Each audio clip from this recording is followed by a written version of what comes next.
Yo, My Hero Academia Heroes Rising was some fucking gas, bro. Holy shit, dude. Like, this movie, bro, it hit different. Like, the first movie they had, what was it? Fucking, Two Heroes? That shit, I'm gonna be honest, it was kind of mid. That one was kind of mid. This one, it was on a whole nother level. Like, this one, it did so many things right that the first one just did wrong. You know what I'm saying? Like, the villain from the first one, what was his name? I ain't know his name. That's how you know he was trash. Random, I'm just gonna call him Random Nigga Number One. Random Nigga Number One, he was a butt villain. But the villain in this one, that's how you do a villain. So it has like Endeavor after he like fought that like high-end Nomu and he had his like his sexy ass scar on his face. And then it also has Hawks, which you can see in the trailer. And then I think it also has a few other things that are from the manga that hasn't been like explored yet in the anime. But pretty much what happens is that all the students of Class 1A, they are assigned to work a hero work recommendation project on an island called Nabu Island. And pretty much what they're doing is running like their own hero agency. So there's no like pro heroes there. So like pretty much what happens is like the islanders, they pretty much would like call in, or I would imagine like email into like their like various problems they have on the island, like in terms of like, oh, I lost my luggage. Oh, my cat is lost. Oh my goodness, freaking Granny Sato out there blew out her back and she can't get back home. So they would like tell the hero agency this, and then the students would have to figure out a way. Oh, I can send who's free to go over there and help them person with this, who's free to go over there and help the person with that. And that's pretty much what it is. So like there's not really any pro heroes in there to help the students out like there were in the first one with All Might and all that. And pretty much in this one, what happens is when they're at this work study, well, not work study, but like this hero work project thing. I'm just gonna call it a hero work project, if that sounds like better.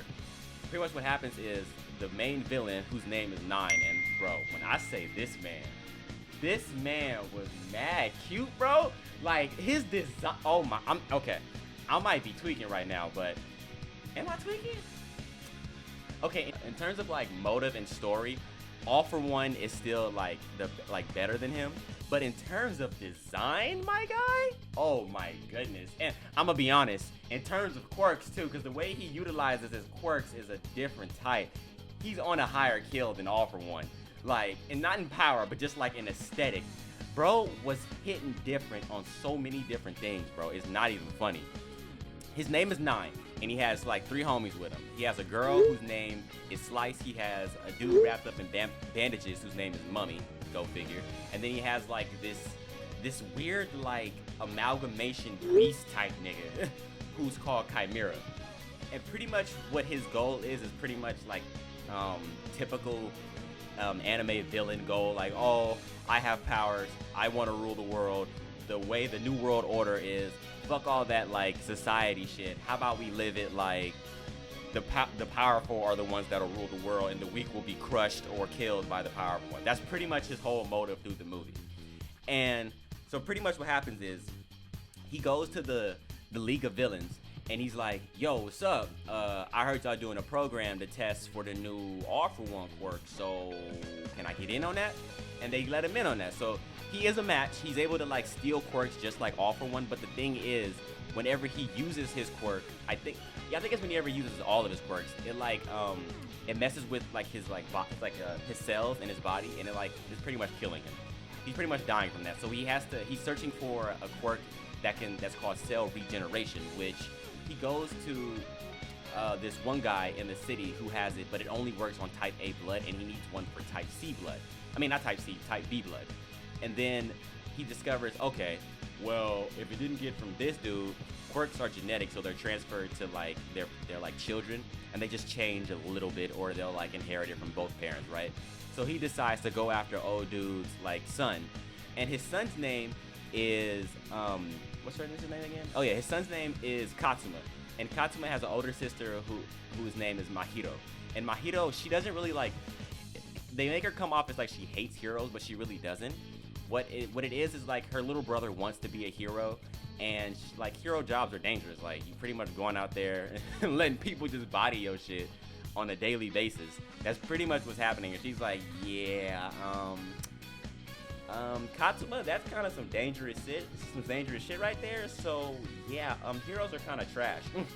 So pretty much what she's trying to do is she's trying to like discourage her brother from being a hero. And one thing she does, which is kind of funny, she calls in like a false report. I think the first one I think is false. She calls in a false report saying that like her brother is like lost, when in all reality he's not. So like when Deku goes there, she goes and scolds Deku, and she's like, what took you so long? You were searching for Mahito not Mahito. You're searching for Katsuma for over an hour. Like, what the hell is your problem? Like, I thought UA had the best heroes. Like, if this is your if this is your way of being a hero, then you're pretty trash. And Deku being Deku, like, he becomes beta nigga number 2 and just is like, oh, okay, I'm sorry. So that's what that is. But then, apparently, like, Deku being, main character and like having his little like swagger about him, he like proves to them, like, heroes are way cooler than what you think. He was like, oh, you don't like heroes? Hold my drink. That's pretty much what happens. But anyway, 9, the main villain, he understands that like, okay, quirks are hereditary, so he decides to go after Katsuma, the guy's son, who has the same like type of cell regeneration quirk, or not cell regeneration, but cell activation. He pretty much, if he like touches you, he can like activate the cells in your body to make you heal faster, and he does this on Bakugo and Deku in the movie later on. But his works on type B blood, so he's pretty much just gonna go to Nabu Island and then just take dude like little boy's quirk, which I'm just like, yo, what the fuck? Like, bro's like 5, can you not? Like, can you not, bro? Like it always surprises me in My Hero when it's like these villains going after these kids. I'm like these little niggas like 6, bro. Like, leave them alone. Like, what is wrong with y'all? But hey, whatever. Get it how you live, I guess. So he heads over there with Mummy, Chimera, and Slice. And they pretty much, when they first arrive, it's like only a 90-minute movie, so it has the typical like storyline. Villains arrive, heroes find out, heroes get their ass kicked, then they go get rest, they come back, and then that's when the real fight starts. That's pretty much what happened. They arrive, they kick everyone's ass. So pretty much 9, I think his base quirk that he had before he got the ability to like steal quirks, he was able to control all types of weather. And bro, when I say this man was a different breed of nigga, bro, holy shit. Bro brought down like a freaking lightning strike like it was nothing. I'm like, is that Zeus? Like, who is this guy? You know what I'm saying? Like, bro just dropped it on everybody. I'm just like, god damn. So that's his quirk. And then he also has a quirk that allows him to like shoot lasers out of like his fingertips. And that one's just like typical. It's like, oh, I shoot lasers, so there you go. And then he has another quirk where he can put up like an air force field that allows him to like block attacks, but then he can also like push it forward to like hurt enemies. And then he has like this other quirk. I don't even know what you would call this, because like, I don't think they mentioned it like in terms of like giving it like a name. He like summons these like blue dragons out of his back, and he can use those to like attack people. Like, that's, I want to call them tentacles, but they look more like dragons, because they have like mouths and they like caught like Bakugo and Deku. So that's his quirk. And then Mummy, like, it's pretty obvious what his quirk is. He has the ability to wrap things in his bandages, and whatever he wraps in his bandages, they become like his puppet pretty much. It doesn't work on living things, but the thing is with his quirk, like, if you wear fucking clothes, like, he just wraps his what they call his bandages. I can't even think. His freaking bandages around you, and you're still under his control because you still have like on what 80% of inanimate objects. So there you go. There you go. That works. That works right there. So that's his quirk. And then Slice, the girl, I ain't gonna lie, she a low-key kind of bad though. I'm not gonna lie though. She not no Mina Ashi though, but whoa. Just saying. Her quirk was, I don't think they ever like directly like stated what her quirk was like they do in like the anime, like the actual just like the series. But what it looked like what her quirk is, it was pretty simple. I think she can just like harden her hair, and then she can like shoot out like her individual like hair strands, like individual strands of hair, like that's like hardened, and she can shoot them out like needles, and she would just whip that bitch back and forth, like, and that would like create like a slicing attack or like a piercing attack, and that was pretty much her quirk, right? And then we get to Chimera. Now Chimera, he was like the typical like when you look at it from just like from the perspective, it's like if you see it on the poster, it's like, oh, he's truly like the lamest looking one out of all of them. But don't sleep on this dude. he was pretty much like Amajiki from the Big Three from the anime. But Amajiki was different. Amajiki was like, if he ate like whatever he eats, he can like turn his body into, or he can gain the characteristics of that like that thing he eats, right? So if he eats like a chicken leg, he can get like a freaking like chicken claw for a hand or a foot, right? So, but Chimera was different. Chimera was like an amalgamation of like a wolf, chicken, a like I want to say like some type of eagle or bird. I don't know. And then some type of lizard thing. But and then here's the other thing that was weird. I low-key was questioning, could he still quirks too? Because he also had the ability to like shoot fire from his mouth, and it was just like okay. And then like when you get like to the end of the movie, like during the final fight, he's able to like freaking like bulk up and just like get to this undulating buff form to where like he can, and to where like he's just like super strong. But the thing is, he's also able to like shoot fucking Ceros from Bleach out of his mouth when he gets to that form. I'm just like, yo, okay, like, do I want an explanation or am I too impressed right now? That's what I was getting. So pretty much that's what their quirks are. Mummy, he gets defeated by Bakugo. Like, I'm surprised he's not dead, because Bakugo pretty much just like grabbed his face with like his like explosion quirk, pushed him up against a wall, and then like his gauntlet on his arm, he pulled the pin on that like thing and just blew his face completely off. I'm like, yo, Bakugo low-key murdered that dude, but I guess he's gonna live because this is anime and they have like heightened ability, so whatever. So he gets taken out fairly easy, which I was kind of sad. I'm like, he was one of the cooler looking ones, but whatever. So then we get to the ending fight. Still 9 is after Katsuma because he wants the cell activation quirk for type B blood. So what they decide to do is, like, on Nabu Island, there's like an extra island off to the side that has like one path leading to it. So what Deku and Bakugo and the rest of the students of Class 1A decide to do is they hide out on that island with the kids, and then they pretty much used it to like funnel the last 3 villains into like one area. And then when they get to like one spot, they split them up into like split all 3 of them up into like 3 different sections, right? So I'm gonna go with let's go with the girl first. So Slice, she goes up against what's his name? Tokoyami. She goes up against Tokoyami, and then big sexy Ashido. That's who she goes up against. First off, Ashido starts. They pretty much trap her inside of like a cave, like an underground cave, like that kind of like a cave that Beerus and Goku fought in when they were in Battle of Gods, like kind of like some shit like that. Because Tokoyami, if you know, his quirk gets stronger in the darkness, right? So Ashido uses her acid quirk to like drop what do they call it? Stalagmites, I think that's what they call the spikes on the ceiling. She drops those on her to like like get her to move around, like typical shit, like I'm gonna start shooting this shit at her, and that shit don't work pretty much. And then Tokoyami walks out alpha as fuck, like, Ashido, stand back. In the darkness, I rule. He kind of gets waxed a little bit. I'm not gonna lie. He kind of gets waxed a little bit. But then Ashido comes out of nowhere and then like shoots her acid on what's her name? On Slice's hair. And it pretty much just like burns off a good chunk of her hair. Like, I'm not gonna say she was bald headed, because she wasn't. She pretty much had like around like what, shoulder, like not even shoulder, like bottom of earlobe length hair at the end of it. And then she was shooting that over there.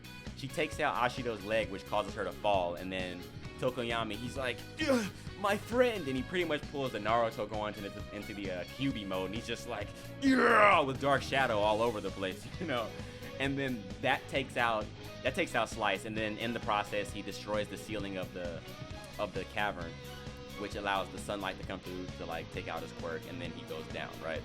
That's Slice. She gets taken care of. Boom, there you go. Now Chimera was different. Chimera, he went up against Asui, Todoroki, and what's his name? Ida. That's his name. I don't know why I couldn't think of his name. Oh, and Kirishima. Can't forget my man. Can't forget old dude. He goes up against those 4. They first try to freeze him in like the lake not the lake, but like the lake, right? Lake and waterfall. They try to freeze him in there. That don't work because bro's just strength. He's just brute strength. Bro just breaks out of there like it's nothing. He's like, is that all? And they were like, well, we gotta go ham. So Ida just starts burning off Recipro. Oh shit, what did he call it? I think it was like Recipro Turbo or some shit like that. I think that's what it was called. It might have been something else. But he starts firing that off. That's not doing nothing. He's kicking this man for days. Like, he's hitting this man, like, hard as shit, and he's just tanking him shit. So then, I forgot what he does, but I think it pretty much leads into him going into, like, his big undulating buff form, and then he starts firing off his Cero from his mouth. I don't know what to call it. I could call it a hyper beam, but it didn't look like it. It looked like a freaking Cero from Bleach. That's what I'm gonna call it. So I'm just gonna call it a Cero. He fired off his Cero and then burned the whole forest. And they're just like, yo, this man's different. But then Todoroki, he's like, okay, guys, I have a plan. So the plan was for Ida to distract him with his Recipro, and he starts running around, which I can imagine how annoying that would be, because it's like a target that you just can't hit, right? And then after that, Todoroki, he gets Kirishima to go unbreakable, and he pretty much has to like go up against Kirishima, has to like block all that Cero just for Todoroki to get close. And what happens is, when he was training with Endeavor was like, to use like your fire quirk better, heat up your body heat to like the highest it can go and then keep going, and that's how you make the fire stronger. But instead of using fire, he used it with ice. So he dropped his temperature low as shit, bro. And honestly, I mean, they didn't say he killed him, but I mean, pretty much what he does when he's loading up his next Cero, Todoroki like grabs his the Cero, pushes it back down his mouth, and then just like freezes him from the inside out, bro, pretty much.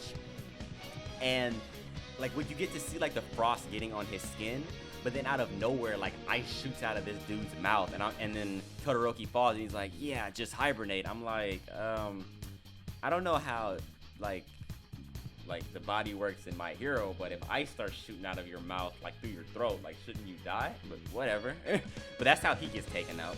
And then we get to like the badass moment of Nine versus Deku and fucking Bakugo. Oh, and by the way, Cero, Odu with the multi-arms, he's pretty much just there to be a meat shield for this guy's, like, for Nine's like laser attacks. That's pretty much what he's there for, like, and to protect the kids, but that's pretty much what he's there for.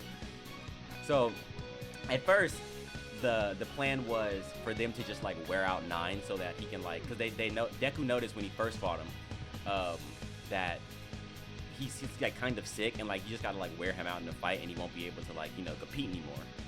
That goes out the window because we need an epic fight for this movie at the end. Like, we're not just gonna have this man go out on an illness. That's stupid. You know what I'm saying? That's just stupid.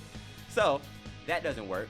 So Deku and Bakugo get back up, and then Nine gets back up, and he goes into his like, oh, Berserker last resort like attack. Like, even though you should be on the ground wheezing for air right now, you're somehow okay. And I'm just like, you know what? Whatever. I want to see this fight, so I'm gonna see this fight.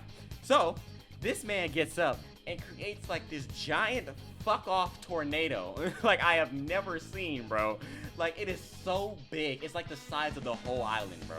He creates this like giant thunder tornado out of nowhere, and he pretty much becomes into like his god mode. I'm just gonna call it his god mode. And then so pretty much Deku decides to go, okay, like if 20% is not enough, I'm gonna hit him with 100 and see what happens.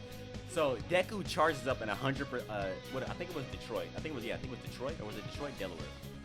Anyways, he pretty much charges up a Detroit, no, Delaware. I don't fucking know. He charges up his like strongest smash at 100% and punches this tornado, which I don't even know how you punch a tornado, but anime logic, I don't care, whatever.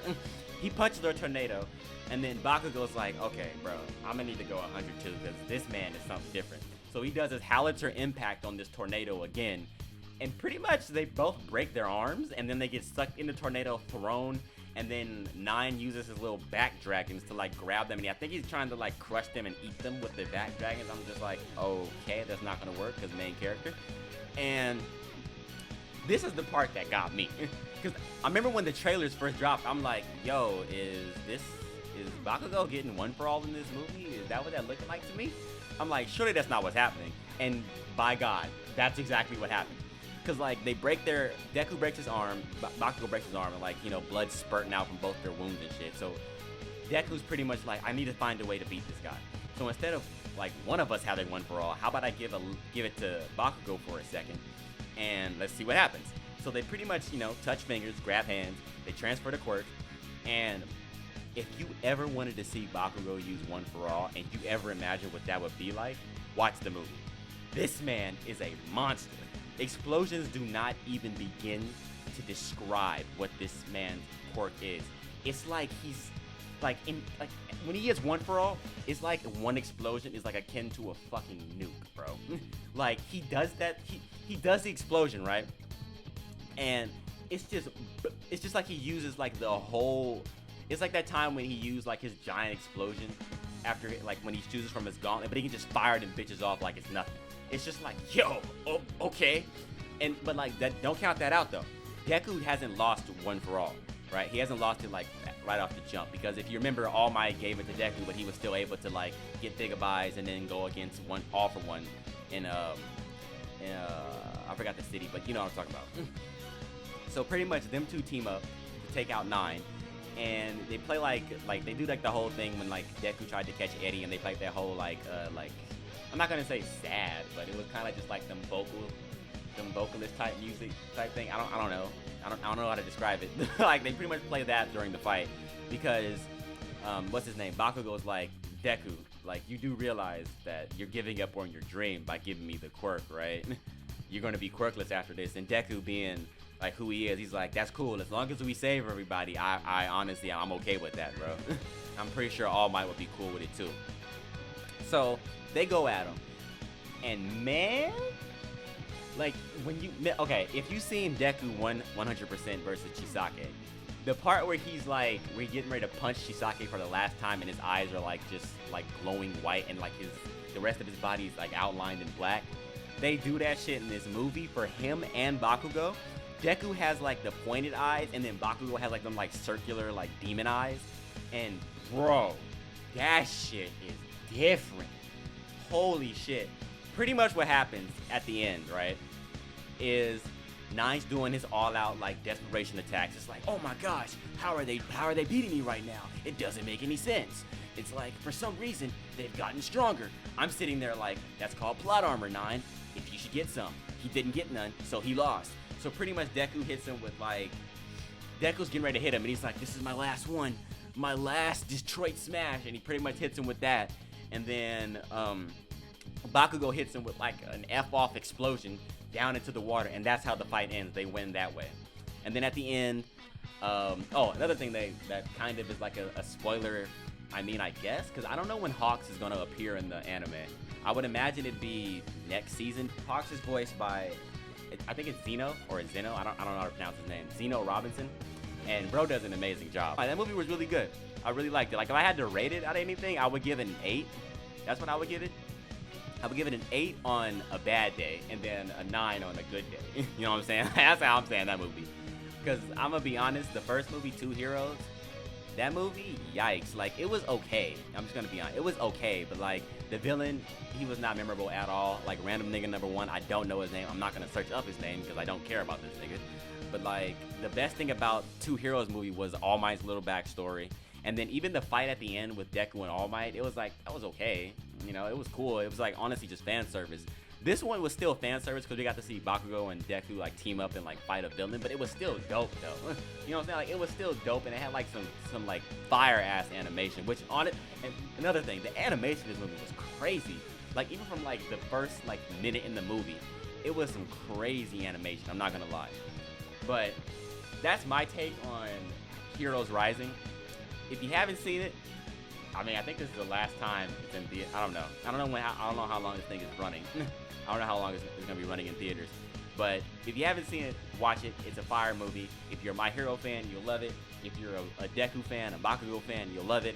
Todoroki fans, you might love it, but they pretty much treat him like they treat Piccolo in Dragon Ball. He's just the third character for right now. They're like, when all things come down to it, they're like, all right, we gotta leave it to Bakugo and Deku. It's just like, Todoroki, you have fire and ice, bro. Like, you can help out too. You can kind of fight this dude. You're supposed to be like Endeavor's son, but okay. Goodbye.